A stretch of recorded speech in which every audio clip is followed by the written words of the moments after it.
Gente querida, vamos abrir em Hebreus, carta ou epístola aos Hebreus, capítulo 10. Epístola aos Hebreus, capítulo 10, do verso 19 ao verso 25. Hebreus 10, de 19 a 25. Tendo, pois, irmãos, intrepidez, por causa da certeza de que os nossos pecados todos foram removidos, lavados, purificados e justificados no sangue de Jesus, que acerca dos nossos pecados, por causa da cruz, diz: das tuas iniquidades e dos teus pecados eu já não me lembrarei mais para sempre. Ora, tendo, pois, isto como consciência, tenhamos também intrepidez para entrar no Santo dos Santos, nesse lugar de menção, nesse lugar conceito, realidade espiritual, mas que não é uma geografia, é um estado espiritual de fé, é espírito e é verdade. É a presença de Deus, é a penetração no ventrículo superior esquerdo da graça pela fé no que Jesus já realizou, abrindo a porta dos interiores mais profundos de Deus a quem quer que nele queira mergulhar pela fé. Tendo, pois, irmãos, essa consciência, com intrepidez penetremos o Santo dos Santos, penetremos essa realidade, nos vistamos dela, sejamos também habitados por ela, penetremos e sejamos penetrados, tomemos posse pelo sangue de Jesus e provemos o novo e vivo caminho que Ele nos consagrou, rasgando o véu do santuário, não só em Jerusalém, mas na realidade espiritual, o véu que nos separava diante de Deus e que foi rasgado por Jesus, pela sua justiça, pela sua cruz. Entremos, pois, nesse lugar, nesse vivo e novo caminho que Jesus nos consagrou, rasgando o véu da sua própria carne, e se oferecendo como grande sumo sacerdote, e sendo Ele também agora o templo que nos abriga, a casa espiritual que nos acolhe, é nele que temos as nossas moradas e o nosso aconchego. Sabendo disso, aproximemo-nos dele com sincero coração, com plena certeza de fé, sabendo que é isto mesmo, tendo os corações purificados de toda má consciência, lavado o corpo em água pura, ou seja, carregando em nós como signo histórico a declaração do batismo de que em Cristo nós sabemos que fomos purificados pela fé e carregamos a consciência purificada todos os dias por buscarmos andar em boa consciência para com Deus. Guardemos firmes, irmãos, a confissão da esperança. Guardemos firmes a confissão da esperança, sem vacilar. A confissão existencial, a alegria da salvação, a certeza de já estarmos habitados pela eternidade, de já sermos cidadãos da sociedade ressurreta glorificada, de já fazermos parte da igreja dos santos arrolados na luz. Guardemos firmes para nós e para o mundo, em todo lugar, firmes a confissão dessa esperança, todo dia dentro de nós, sem dubiedade, pois nós sabemos que quem fez a promessa é fiel. Consideremo-nos também uns aos outros, meus irmãos. Olhem para o lado, consideremo-nos também uns aos outros, tenhamos consideração, carinho, gentileza, discrição, bondade, misericórdia, compaixão, uns para com os outros. Não me refiro apenas aos que estão neste ambiente, mas os que fazem parte de todos os uns aos outros da nossa vida e dos nossos relacionamentos. Se nós temos essa consciência de que nós somos de Jesus na perspectiva descrita na leitura até aqui, o próximo passo natural é considerarmos-nos uns aos outros. Para quê? Para que no trato de gentileza, de carinho, de consideração, de acolhimento, de misericórdia, de compreensão, de perdão, de tolerância, de verdade, de sinceridade, de boa vontade, de solidariedade, uns para com os outros, nós possamos assim nos estimularmos pelo exemplo, pelo alimento do amor, estimularmos-nos ao amor e às boas obras praticadas em todos os vínculos dos nossos uns aos outros. Com todo outro humano, em toda outra troca, em todo outro relacionamento, conforme o significado e a propriedade e a qualidade de cada um, consideremos-nos uns aos outros, a fim de que a nossa vida seja um estímulo para os outros também amarem e praticarem as boas obras do amor. Não deixemos de congregar-nos, não deixemos de reunirmos-nos juntamente com os que confessam a mesma esperança no Evangelho. Não deixemos de ajuntar-nos, como é costume de alguns. Antes, ajuntemo-nos e façamos admoestações mútuas e ajudemo-nos e pratiquemos os mandamentos da mutualidade, do estímulo e da solidariedade e levemos o jugo uns dos outros e carreguemos juntos os nossos jugos, sendo solidários com os pesos que os nossos irmãos carregam sozinhos, unamo-nos a eles, não apenas em admoestações, mas em solidariedade, em boas obras, e tanto mais quanto nós vejamos que os dias à nossa volta, que os tempos à nossa volta vão se expressando como carregados de frieza humana, de indiferença, de sociopatia, de distância, de desafetuosidade. Tanto mais quanto vocês percebam que esse tempo está chegando, tanto mais reúnam-se, tanto mais encontrem-se, tanto mais admoestem-se e fortaleçam-se. Nós temos muitas assembleias aqui, neste momento, nesta hora. Nós temos esta aqui, imediata, Estação do Caminho da Graça, Cidade do Automóvel, Eilos. Temos uma outra congregação em outro lugar, bem distante daqui, em milhares de lugares na realidade. Milhares e milhares de lugares espalhados pela terra. Pessoas solitárias. É o maior número. Que é aquele grupo que se reúne com outros ajuntados. Tem gente se reunindo em teatro, tem gente se reunindo em garagens, tem gente em grandes salas, tem pessoas em jardins com um projetor no telão e muita gente sentada em volta. Tem gente me ouvindo agora tomando suco de laranja, comendo pipoca, cachorro-quente. Tem gente dizendo, cala a boca, menino, que eu estou querendo ouvir o Caio, para todo lado.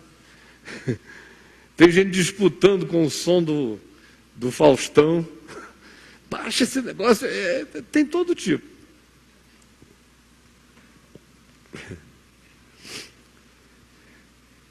E tem também um grupo que não está me ouvindo aqui agora. Que não são vocês e não são esses outros. São os que não querem nunca mais saber de ouvir nada disso.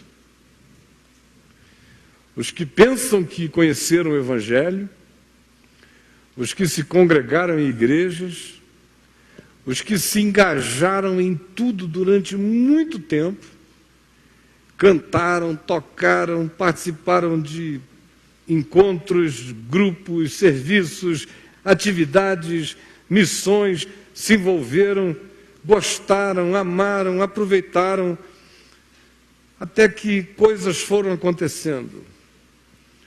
A natureza humana se expressando, os escândalos, as vaidades, os abusos, as tolices, as hipocrisias, tudo isso que sempre houve, mas que nesses dias vai criando volumes assustadores, quase impensáveis, quase inimagináveis, de tão grotescos que vão se tornando as expressões. E milhões de pessoas, hoje em dia, que frequentavam lugares com regularidade, já não vão no mundo inteiro. E no Brasil, as estatísticas dizem que aproximadamente 14 milhões de pessoas que costumavam frequentar lugares de reunião, de pregação do Evangelho, no ambiente definido como igreja evangélica, já não frequentam mais. E a grande maioria já não quer nem ouvir falar de tão enganada, de tão espoliada, de tão abusada de todos os modos que foi. Esse é o estado. Quando eu cheguei aqui, com a Adriana, 8 anos atrás, e começamos a nos reunir no Rômulo, no Hotel Finícia, Colégio Dom Bosco, depois La Salle durante 6 anos, quase 1 ano lá na tenda na frente de casa e depois aqui. Eu me lembro do processo todo com muitos de vocês.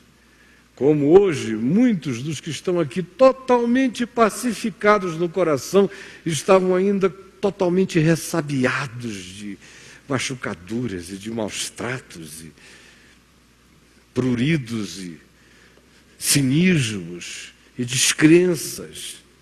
Já era um passo para além do que estavam desejando dar, aquele que agora ousavam mais uma vez praticar, dizendo, bom, não é possível que o Caio, depois de todos esses anos, vá fazer uma loucura do tipo dessas que está aí, vamos ver então e ver como é que vamos.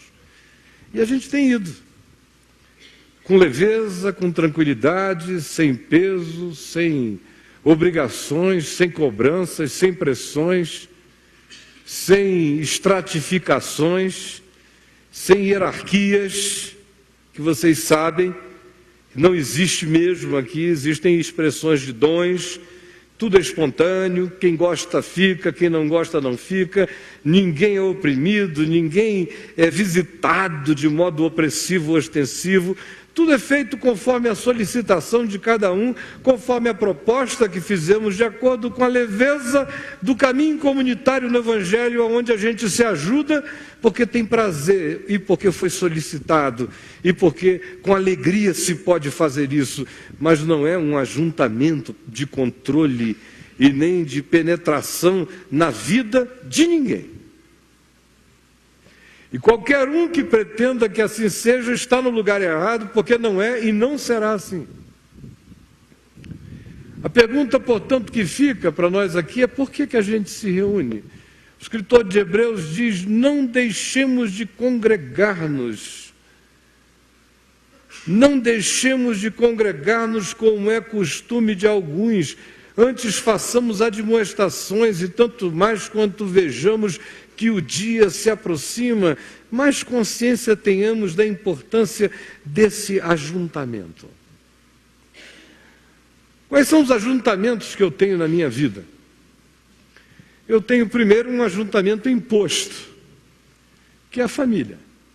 A gente não escolhe os membros da família da gente, eles nos são dados. Esse é o meu primeiro ajuntamento. Pode ser um ajuntamento igreja, ou pode ser também um ajuntamento conflito. A família que é um ajuntamento igreja é aquela onde todo mundo trabalha pela harmonia, pelo convívio, pela comunhão e encontram em Jesus o significado de consciência que os faz não só amarem-se como familiares, mas perceberem-se e desejarem, portanto, edificarem-se uns aos outros em amor, em todas as perspectivas da compreensão do bem de Deus para a vida. Essa é a família igreja. A família que não é igreja e que muitas vezes se manifesta como conflito é essa das disputas, das brigas, das malquerências, das divisões, dos ciúmes, das facções internas, das amarguras, das mágoas, de tudo isso que vocês, na maioria das vezes, já experimentaram ou experimentam e que também percebem com muito mais clareza ainda quando um dia são iluminados pelo Evangelho e agora com outro olhar olham para dentro da própria casa e começam a enxergar no ambiente da família coisas que antes nem discerniam e têm a percepção do nível de disfuncionalidade, de doença, de desencontro, de estado enfermiço da família, mas ela é o meu primeiro ajuntamento, seja ele bom, seja ele mais ou menos, seja ele horrível, é o meu primeiro, me é imposto. E se eu conheci Jesus, eu tenho que saber que aquela é ou a minha primeira igreja, ou se não, é o meu primeiro mundo missionário. Porque se alguém não cuida dos seus, especialmente dos da sua própria casa, diz Paulo, tem negado a fé e é pior do que o incrédulo.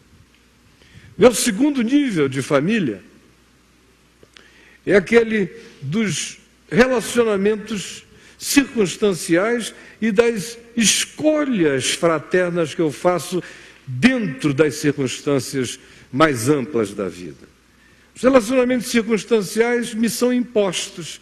Trabalho, escola, todas aquelas coisas que as convenções da sociedade estabelecem que eu preciso realizar e no processo de realizá-las eu encontro gente.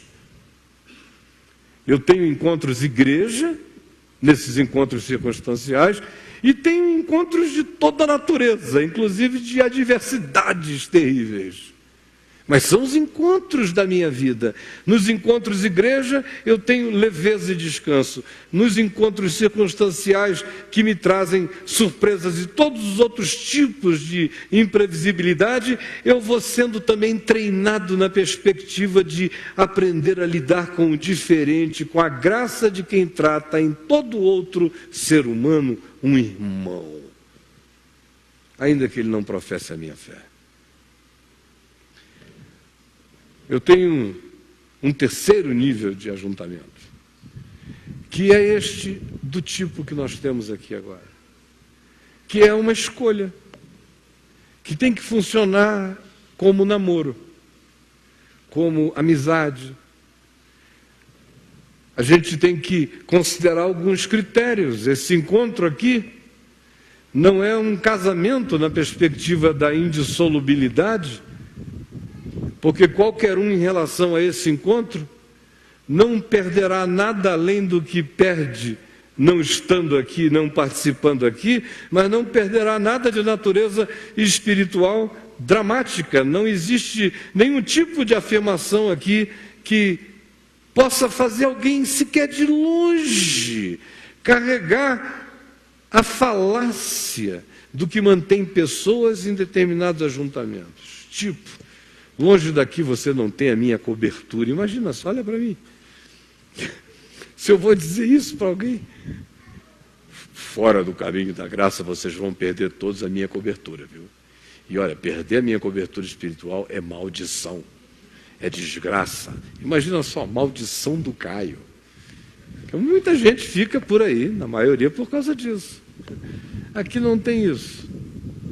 E também, se alguém disser, estou indo para outro lugar, a gente vai sentir saudade. Vai dizer, olha, assiste pela VMVTV, fica conectado, tá bom, meu irmão? Mas ninguém vai carregando a impressão de que vai enfraquecer em qualquer coisa, porque esse não é o espírito. Por isso que eu disse, com esse ajuntamento você tem um namoro. Casamento você só tem com Jesus Cristo. Com esse ajuntamento é um namoro, é uma escolha. Hoje é aqui. Pode ser que daqui a um tempo você esteja em outro lugar, ou não seja aqui. Hoje é. Por isso eu disse que é um encontro de namoro. Por quê? Eu tenho que gostar, tem que me fazer bem. Eu tenho que ter um nível de comunhão, de compreensão espiritual e intelectual do que aqui está sendo processado. Eu preciso ter confiança.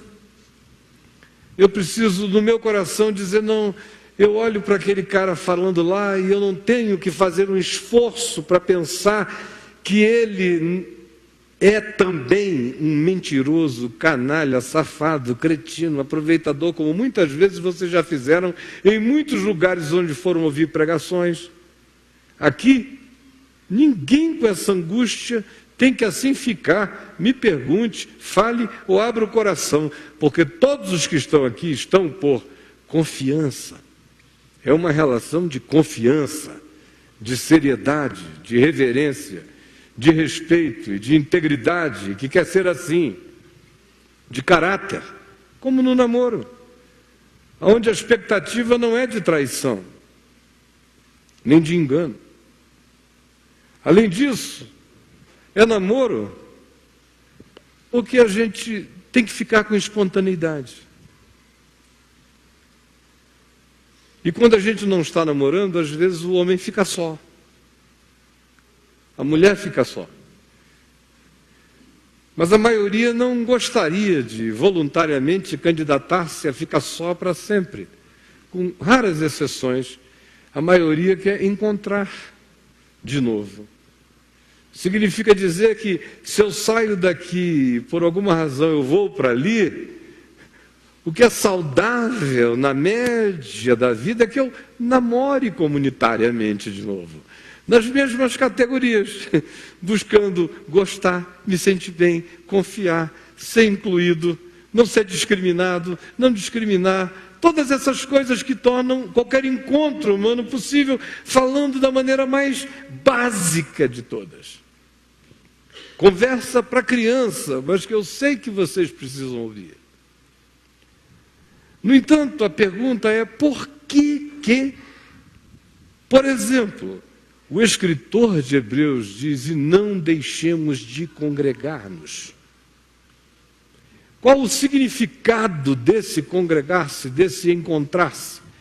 O que isto aqui acrescenta à vida da gente do ponto de vista de que seja uma importância espiritual ensinada como boa nova, como preservação do Evangelho para o bem da vida? Por quê? E a declaração que nós lemos deixa exatamente claro que é assim.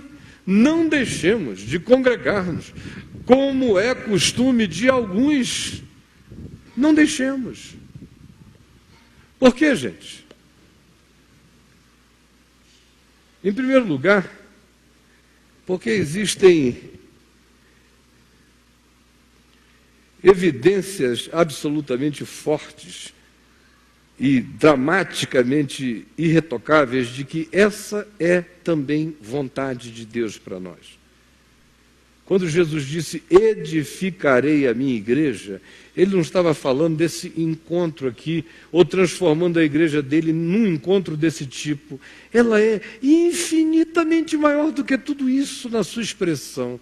E não nos está disponível às percepções e aos sentidos de tão transcendente que ela é, porque ela é tão complexa, essa verdadeira igreja, quanto os complexos são os dons de Deus dados a cada ser humano. Disso todos nós saibamos. A verdadeira igreja, no seu escopo mais amplo, está para além do que a gente pode sequer imaginar. E ela não é infinita, ela é uma criação. Mas Jesus disse, eu edificarei, e as portas do inferno não prevalecerão contra ela. Então, na perspectiva mais ampla, ele desejou, e ele deseja, como ele mesmo disse, Pai, a minha vontade é esta, que estejam comigo todos aqueles que tu me deste. Esse é o chamado que cria a igreja, que estejam comigo todos os que me deste. Esta vontade de Jesus é o que cria a igreja que está para além do vislumbre de qualquer um de nós e que só Ele conhece, e da qual eu sou parte, e você também, pela fé nele.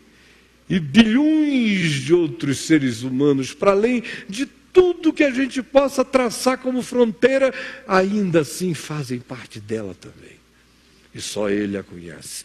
E as portas do inferno não prevalecerão contra esta igreja. A segunda razão é porque, como essa dimensão está para além de mim, eu preciso de dimensões de encontro. Eu não posso ser membro apenas de uma igreja abstrata, mística, conceitual, que existe com a concreção de beleza sublime na minha mente, apenas. Eu preciso de encontros, toques.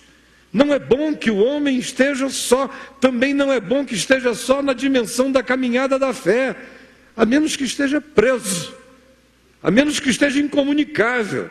Mas se não estiver, e se tiver mobilidade, e se tiver possibilidade, que mantenha relacionamentos de troca de fé, que sejam relacionamentos de admoestação e edificação mútua em amor.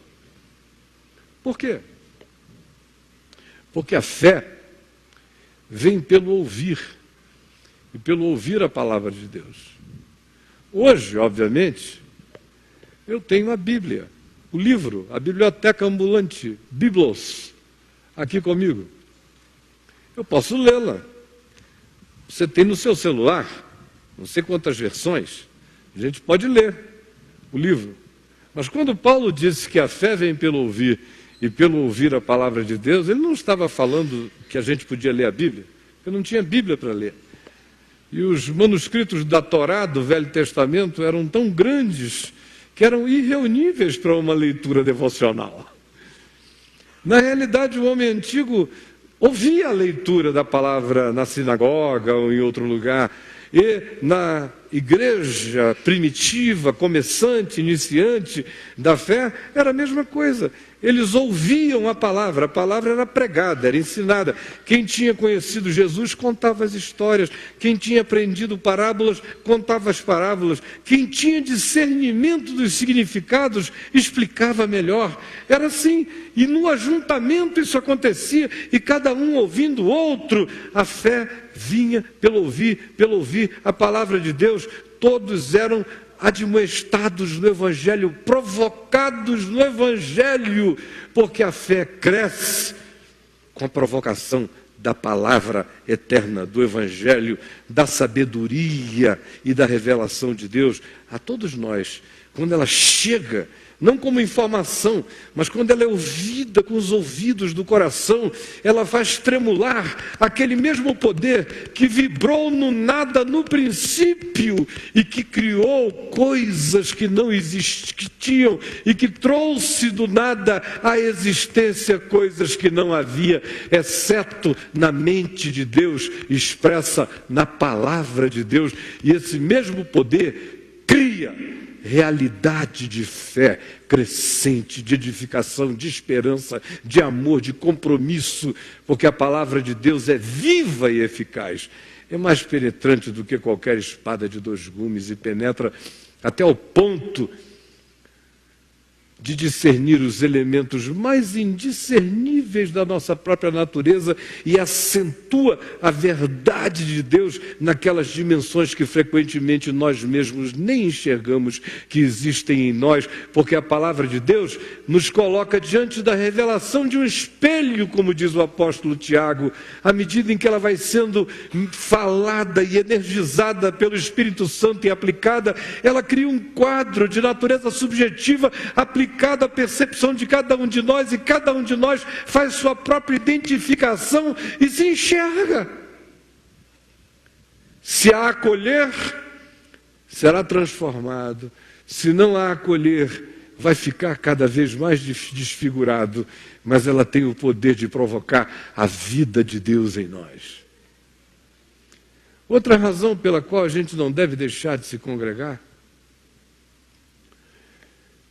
é porque todo mundo que vem para um ajuntamento como esse aqui tem várias coisas em comum, sendo que a mais absolutamente essencial de todas é que nós dizemos que amamos Jesus. e que cremos no Evangelho, que queremos aprender o Evangelho, porque queremos viver segundo o Evangelho. Isso todos nós aqui dizemos. Diferentemente do que acontece na nossa casa. Quem mora aqui em casas onde nem todo mundo diz isso, ou confessa assim, ou crê assim, levante uma de suas mãos. Na sua família tem gente que não crê como você crê? Levanta uma de suas mãos. Agora eu me fiz entender. Você faz parte de uma família onde tem gente que não crê como você? Levante bem alto para eu ver. Quem faz parte de famílias onde todo mundo crê como você? Levante uma de suas mãos. É gostoso? Hã? Olha, tem muita gente levantando a mão só porque a família é evangélica. Mas eu sei dos perrengues, eu sei que eles não gostam de você.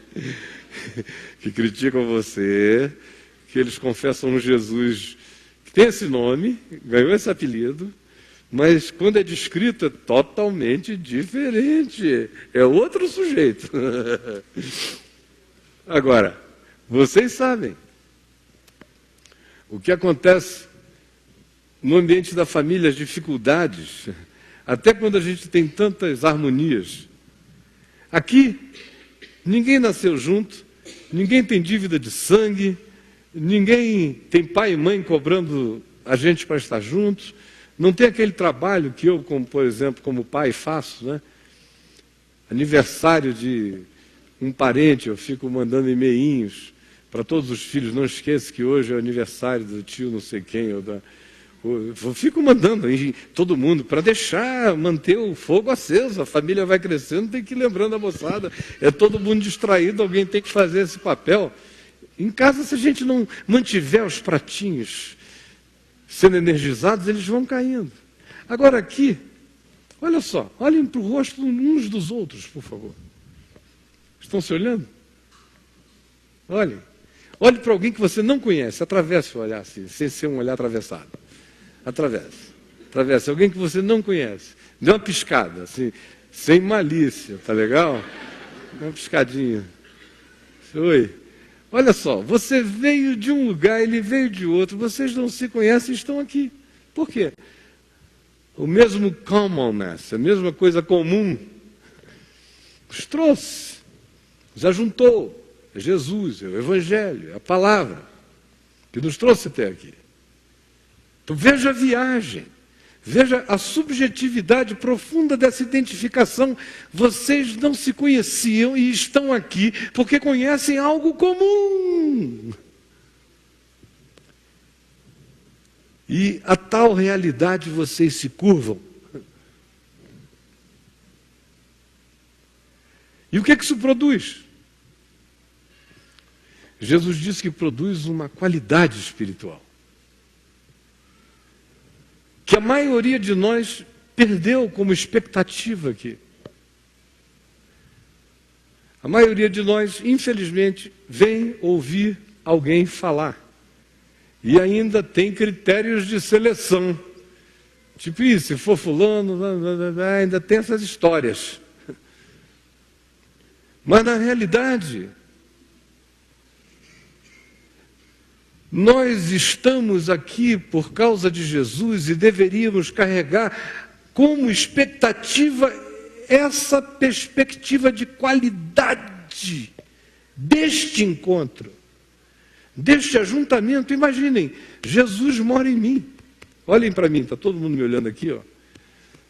Você quer saber onde é que Jesus está? Também está aqui. Está aqui. Quando você conversa comigo, você pode ter certeza, você está falando com um santuário de Jesus. Ele está aqui. Está aqui também, está em todo mundo. Agora, imagina, se nós damos as mãos do Espírito, da consciência, da fé, com harmonia, sem hipocrisia, sem mentira, com carinho, com respeito, com reverência, com tolerância, com misericórdia, com compaixão, de uns para com os outros, todos gratos pelo que Jesus realizou por nós e pelo que está feito, sabendo que nele todos nós, apesar de todas as nossas diferenças, de percepção, estamos caminhando em algo que é maior do que nós e que nós confessamos como sendo comum a todos nós, e por causa disso queremos crescer juntos. E nessa caminhada, todos nós, habitados pelo mesmo Espírito de Jesus, formamos um corpo, um ajuntamento que tem que ter a qualidade de Cristo entre nós. E eu não estou me referindo a comportamentozinhos, a modos, a formas, isso tudo é de idiotice de religião, gente. Quando eu falo essas coisas, eu não estou falando de bobagem, eu estou falando de qualidade essencial, de fé, de expectativa, de ardor no coração, sabendo que onde Jesus está presente, certas coisas acontecem. Ele está presente, eu o adoro. Ele está presente, eu o louvo. Ele está presente, eu ouço. Ele está presente, eu quero ser tocado por Ele, eu quero ser curado por Ele, eu quero ser abençoado com toda sorte de bênçãos espirituais que da parte dEle me venham. E se eu encontro irmãos que creem as mesmas coisas, esse ajuntamento tem que ficar impregnado dessa expectativa espiritual, de que se estamos juntos, Jesus junto conosco está. E ele disse que se a qualidade desse ajuntamento for essa do amor, a presença dele é a mesma. Jesus Cristo é o mesmo ontem, hoje e o celular eternamente. Este será um encontro de cura, este será encontro de sabedoria, este será encontro de discernimento, este será encontro de decisões, este será um encontro de compreensões, este será um encontro de luz, este será um encontro de libertação, este será um encontro de transformações, este será um encontro de estímulo mútuo a que oremos pelas nossas coisas e pelas uns dos outros. Ou você não reconhece o significado de que numa quantidade enorme de vezes você chegou, por exemplo, aqui totalmente devastado, ou cansado, ou desanimado, ou deprimido, ou panicado, ou inseguro, e a mera realidade de que você começou a cantar, a louvar, a se abrir, a ouvir a palavra, daqui a pouco gestou em você um quadro novo, produziu em você uma vida nova, criou em você uma esperança nova, uma expectativa nova, abriu um ângulo novo, abriu um olhar novo, abriu uma perspectiva nova, ou não foi assim, ou não tem sido assim muitas vezes, e ainda não tem sido nada do que poderia ser, se o nosso coração não estivesse ficando tão gelado como está ficando. Quarta razão para a gente não deixar de se congregar é porque nesse encontro existem muitas imperfeições, especialmente quando a gente começa a conviver mais. Quando a gente só chega e entra e sai, o que pode dar errado? O carro parado na garagem do vizinho. Pode sair daqui e ficar chateado. Aqui nunca ouvi falar que houve, mas lá no La Salle às vezes furavam os pneus dos carros. Dava uma pena. Irmãozinho ali tocando os pneus. Pessoal ajudando. Mas o que pode dar errado? Aqui nada, não dá nem tempo. Mas quando começam a conviver, começam a se manifestar as idiosincrasias, as torcidas organizadas,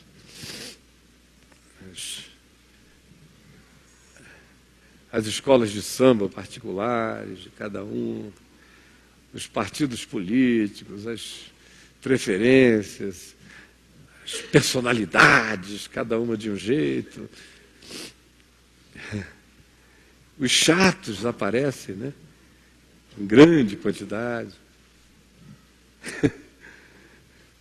Aí, é um exercício, gente. Eu sei porque eu estou nessa desde antes de eu me converter, porque meus pais já estavam.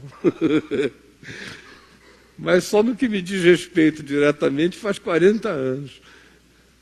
De manhã, tarde, de noite, o dia inteiro, milhões de pessoas. Olha, aí você tem que, nesse encontro, você é obrigado a crescer. É obrigado. Tanto mais quanto você vai se envolvendo cada vez mais. E é bom porque a gente pode encontrar um ajuntamento que pensa como nós e juntos a gente pode cumprir coisas.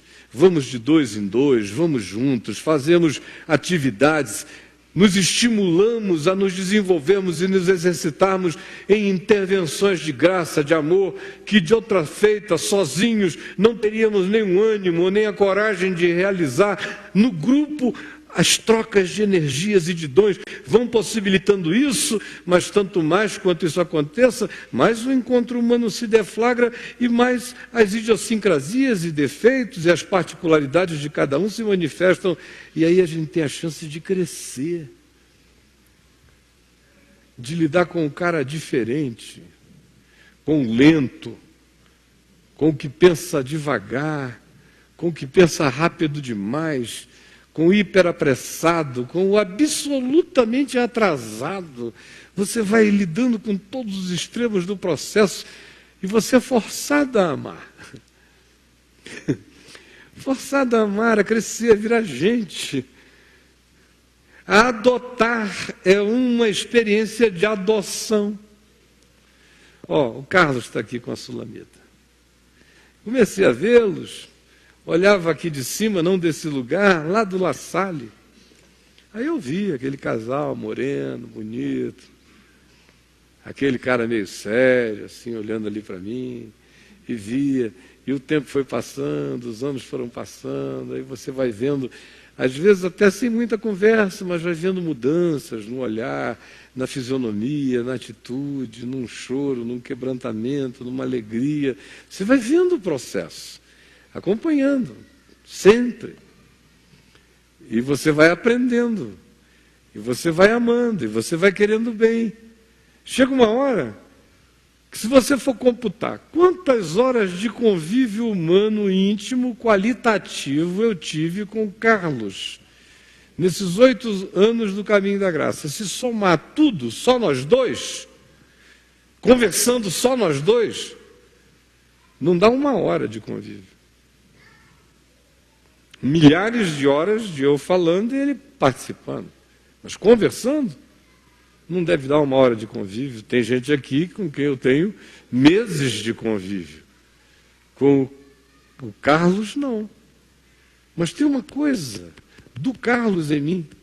Eu nunca entrei na casa deles, eu não sei como é a decoração, eu não sei como é a comida, eu não sei qual é o cheiro, eu não sei nada, mas tem uma coisa sobre o Carlos e a Sula, aqui dentro de mim, que me diz que eles são muito mais profundos em mim do que essa hora de convívio somado em conversas íntimas poderia explicar ou justificar. Ou seja, acontece algo quando a gente olha para o outro dizendo: ele é também alguém que confessa o nome do meu Pai que está nos céus. Um vínculo estranho se estabelece. Para além de todas as coisas se estabelece. Isso me humaniza, isso me ensina o caminho da adoção, isso me ensina a fazer irmãos, aqueles que eu não posso nem explicar por que são e por que se tornam tão gratamente acolhidos no coração da gente, tão especiais. Não deixemos de congregar-nos, porque existem 36 mandamentos de mutualidade. Que mandamentos são esses de mutualidade no Novo Testamento? Acolhei-vos uns aos outros, perdoai-vos mutuamente, edificai-vos mutuamente, exortai-vos mutuamente, admoestai-vos uns aos outros. 36 mandamentos dizendo: não fiquem distantes, só se for uma impossibilidade. Do contrário, gente, namorem, namorem. Hoje eu vim aqui pedir para você namorar mais a nossa reunião, os nossos encontros. Você não está com saudade de beijo na boca, não? Está faltando mais namoro, gente boa. Aqui, como tudo é leve, e como tem a ver em VTV, facilitando extraordinariamente as coisas, se nós reuníssemos todo mundo só nessa cidade que diz que está conosco, nós teríamos que ter um lugar muitas vezes maior do que esse, mas o pessoal diz: eu vou lá de 3 em 3 meses. E sabe o que eu noto? Para quem está de longe, sem ter comunhão, gemendo, desejoso de ter um grupo para encontrar, a Vem Ver TV faz mais do que o necessário no coração dessas pessoas. Mas para quem está aqui e tem a chance de vir e não vem, parece que só porque ele pode e não vem, até o benefício da Vem Ver TV chega de maneira infinitamente mais superficial nele, porque no coração dele, até para ouvir a palavra que está sendo pregada na televisão ao vivo, ele acolhe com menos intensidade do que outros acolhem, porque a intensidade é essa: estando no mesmo lugar e podendo ir, prefere não ir, o que já determina uma intensidade muito menor. E há outros que, se tivessem os meios de saírem do outro lado do mundo e virem, viriam, e chegando aqui, receberiam tudo que você, que estando aqui, não recebe. Porque tudo tem a ver com a disposição e a motivação que me traz. Lá em Mateus, no capítulo 21, depois da entrada triunfal de Jesus em Jerusalém, nos está dito que ele foi para o templo e 3 coisas bem claras aconteceram. A primeira foi que as crianças louvaram a Deus, exaltando o nome de Jesus, dizendo: Hosana ao filho de Davi. A segunda é que todos os doentes e enfermos foram curados. E a terceira é que se diz que ele ensinava o evangelho do reino de Deus. São, no mínimo, essas 3 coisas que eu espero que aconteçam como expectativa dentro de nós. Quando você vier aqui, eu espero que você queira vir todo domingo.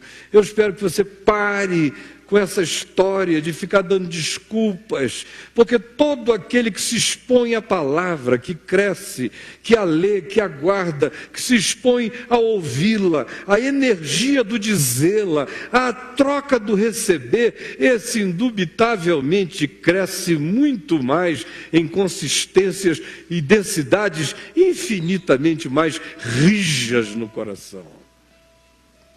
Agora, a minha expectativa é que toda vez que a gente viesse aqui, eu espero que a gente pare com a procrastinação, com a preguiça, e que a gente venha com alegria. A gente viesse nesse desejo.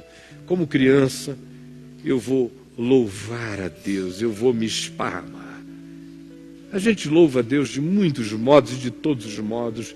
Um deles é nesse ajuntamento onde a gente canta cânticos espirituais, cantemo-los com o coração, com a alma, com a mente, de todo o coração, de toda a emoção, de toda a afetividade, com toda a nossa força, louvemos ao Senhor. Juntos, a uma lhe exaltemos o nome e cheguemos à sua presença, à presença que Ele promete para o ajuntamento da fé em amor, com toda expectativa de graça, de orações respondidas, porque a casa dele, a casa espiritual, a casa do ajuntamento, a catedral da comunhão no espírito da fé, ele diz, será chamada casa de oração. Então venha também orar, e venha com alegria de fazer um feixe de intercessão junto com os seus irmãos em favor das mesmas coisas, na presença do mesmo Deus que é Pai de todos, age em todos, está em todos.